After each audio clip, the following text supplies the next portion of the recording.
So today is another really exciting topic for me, and it does lead on from what we spoke about last week, which was intuition, and it is manifesting. And it might sound a little woo-woo, so if you're thinking that, please don't switch off now. Please continue listening because it is really powerful. So I just want you to have an open mind, a open heart to thinking about what I'm going to speak about and see if it resonates with you at the end. And because I have noticed such dramatic things change in my life from this practice, and I feel like I would be doing a disservice to all of you if I didn't speak about it, because it's a key part of the work that I do. It's a key part of the work I do with myself, what I do with clients. And so it's really, really, really important. I want to speak a little bit about my journey with manifesting, because it's taken me a while to get to the point where I am now. And if I can save any of you the work that I did to get there, amazing. So, I think it started for me about 10 years ago, and I was really into the vision boarding, the writing of affirmations, the rewriting of affirmations, the reading them in my own voice and listening back. A lot of practices where I had to put in a lot of work. And, when I look back on that stuff, it's got a superficiality to it. So there wasn't a lot of depth to it. And that was the missing piece for me. About 3 years ago, I started doing work with To Be Magnetic, and their whole premise of their work is about removing limiting beliefs and working on the subconscious. And that is a huge, huge part to manifesting. And I feel like the missing piece that people don't often get, which is why people, I think this stuff is rubbish sometimes, because it's about doing the inner work to have the outer world show for you. And I've seen this over and over and over again with my clients and myself. It's a few things that I've manifested that were amazing was our move down south, and that being super easy and being in flow and being really aligned, having a beautiful baby boy, and I believe I have another child on the way. I'm not pregnant yet, but that's something I'm manifesting at the moment. This career, this business, this doing the work that I do, like this is something that was only ever a dream for me once. But doing the work of self-work, of the self-worth, has what changed it for me. So, and I've seen this with clients. Like I've seen so clearly, like once I realized it worked for myself and I started teaching clients how to do this stuff, because it's a really integral practice with the clients that I have, it changed their lives. And that was really cool to see, because it wasn't just me. It was about showing them, once they did that work on their self-worth, once we uncovered those limiting beliefs, once they got clear on what they wanted, and we'll go through all of these steps really clearly.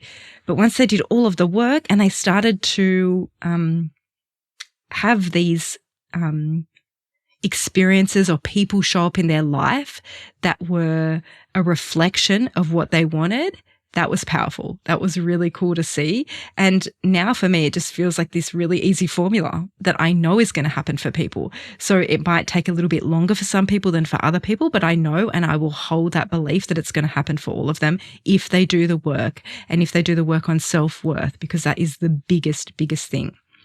So what is manifestation, for those of you who don't know what it is? It's about aligning your subconscious beliefs with your external actions and your conscious actions, and then taking inspired actions and steps towards what you want to bring about that desired outcome. So that often includes doing that inner work, making those mindset shifts and removing those limiting beliefs. Because what's that quote? Whether you believe you can or you can't, you're right? So it's about removing those limiting beliefs so that you can have that connection between you and what you want.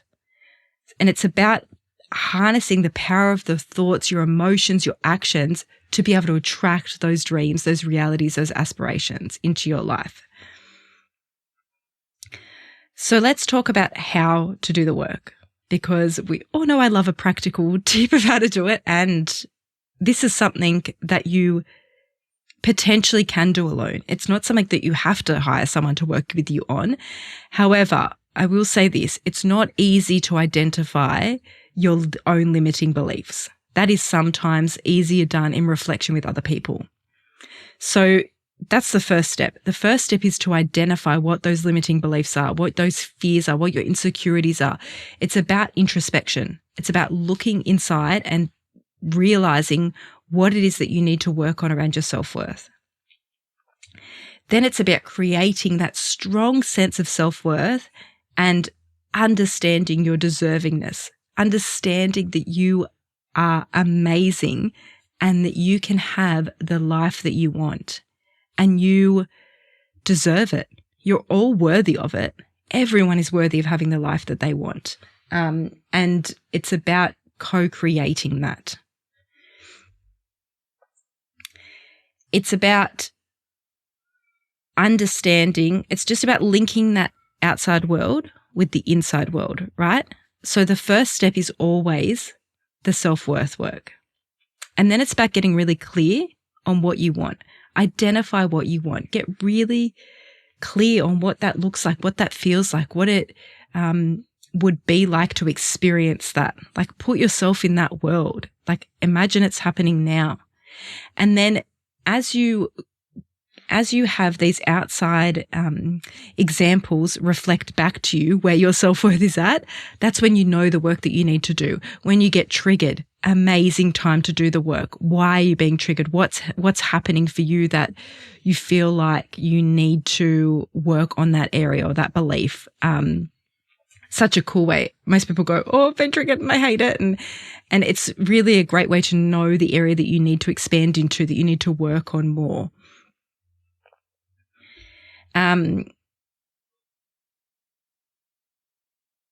It's also about creating a sense of safety within yourself so that you can reduce that resistance to bringing in those desires, right?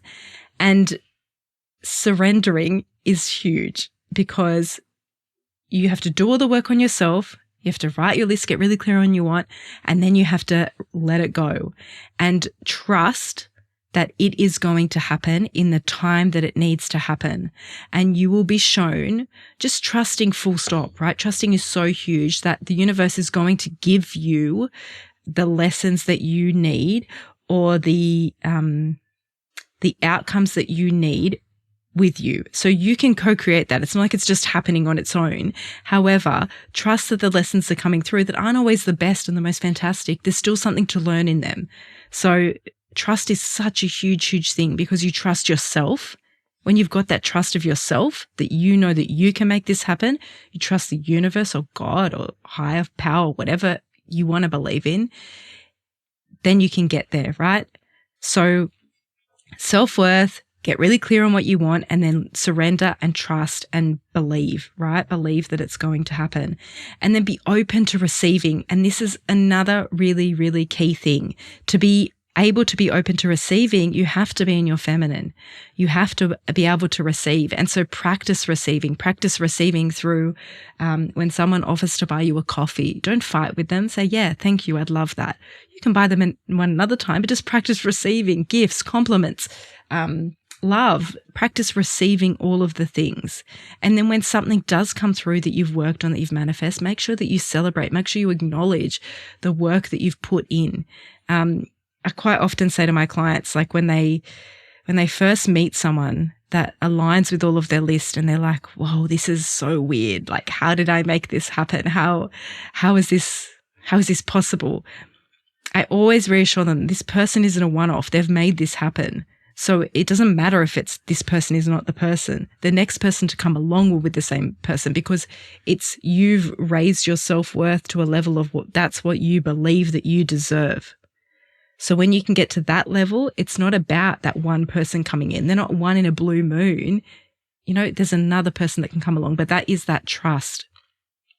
And quite often what happens in the process of manifestation is that you'll get thrown tests around your self-worth. So Here's a relationship. It's got everything that you want on your list, bar one red flag. Are you going to accept this? Or are you going to say, no, I deserve everything minus the red flag, right? And then you have to trust. You have to trust that something else will come along. And that requires a huge amount of trust in yourself. So that is the thing to be aware of when you're going through this, that you might not get initially what you're asking for, but that is the chance to look at like stuff and refine it, refine the process of your self-worth, refine the process of your list, right? It's a really, really key thing to do. So I hope that's really clear around like how to manifest and the work to do with manifestation. Very happy to talk about it more. If you have any questions, pop into my DMs.